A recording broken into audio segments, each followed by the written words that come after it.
In order for us to be able to keep a good Shalom Bayis, there's a number of tools that we need for Shalom. And we see it in the world. These tools are used to help that there should be peace in the world. There are three things that I would say that are important when we talk about the tools for keeping peace. In Hebrew, they rhyme. In Hebrew, we'd say we have to know how to use the midat havitur, how to know how to give in to another individual. And then there's pishur, which is know how to compromise. And then there's gishur, mediation. These are three tools. There are many other tools, but these are three basic tools. Knowing how to not everything has to be my way. I'm able to give in to my spouse that they should have their way. There are people that live according to the law, according to the rule, it's my way or the highway.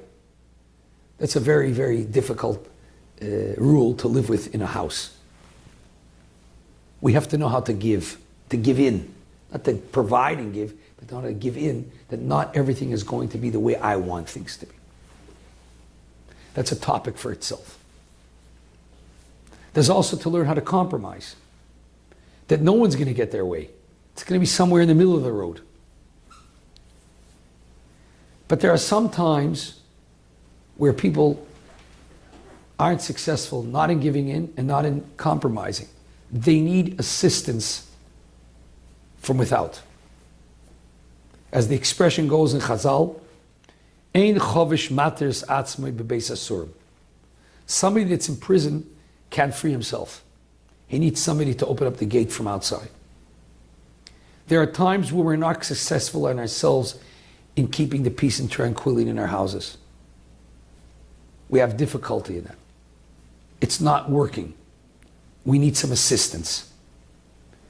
In the morning, before we daven, we say, Hareini mekabel alai mitzvahs asay shel v'ahavta recha kamoicha. I accept upon myself to be mekayim the mitzvah of v'ahavta recha kamoicha. To love my fellow neighbor as himself. That's before matoivu. But then we say something else before hoidu. We say, V'chein shnei ksuvim ha'makrishim zeh et zeh, ad sheyoveh ha'kosav ha'shlishi v'achir b'neihem. Sometimes we have two psukim that contradict each other. We need a third pasuk to give an explanation that will explain the contradiction. We need something in the middle. A third pasuk. That's also a key in keeping the peace sometimes. We sometimes need mediation. We need assistance. We need somebody to hear us both out and to help us make sense of what's going on and to help us, guide us and direct us to be able to be successful to help build the peace in our homes. The Rebbe writes in letters that when a person's having difficulty in Shalom Bayis sometimes, Minig Yisrael even, the Rebbe uses the expression, it's a Jewish custom to go to a rov to discuss things, or to go to a mashpia, or to go to somebody that's an expert in the field. There are some times where a person needs it. We're not being successful enough to be able to do it for ourselves. We need somebody that sees things more objectively on this side, or we need somebody to also for advice to give us some tools to be able to be successful and to be able to help build and enhance our lives and our marriages. That's when we have to sometimes go to it could be a marriage therapist, a family therapist, or to a rov that specializes in this. But it's very important that we do it, that it should be somebody that's responsible, that's somebody that we can depend on, somebody that has the correct Torah values. Definitely the Rebbe writes that he prefers that it should be somebody that's a shomer Torah mitzvahs, because the Rebbe writes in a letter that a person, when he gives therapy, he definitely mixes into his therapy the values that are important to him in his life. So if it's a person that's a shomer Torah mitzvahs, the values of Torah mitzvahs are within his life, and it definitely is much more important when it comes to when he's giving advice. So the Rebbe definitely prefers that and writes about it. And one has to be careful to hear about the individual, whether it's a good therapist, whether it's somebody that has a connection with Rabbonim, somebody that's had success and has the experience, because that's one of the tools that sometimes we need to be able to Shalom Bayis.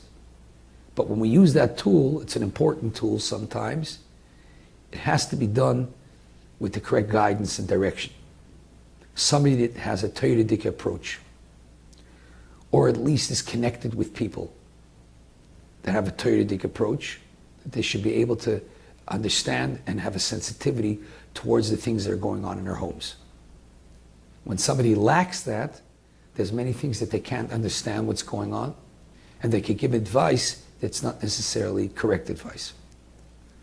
So on one hand, as the Rebbe writes in his letters, there are times where there's a need for it, and it's even a minig yisrael if a person's having difficulty to do that.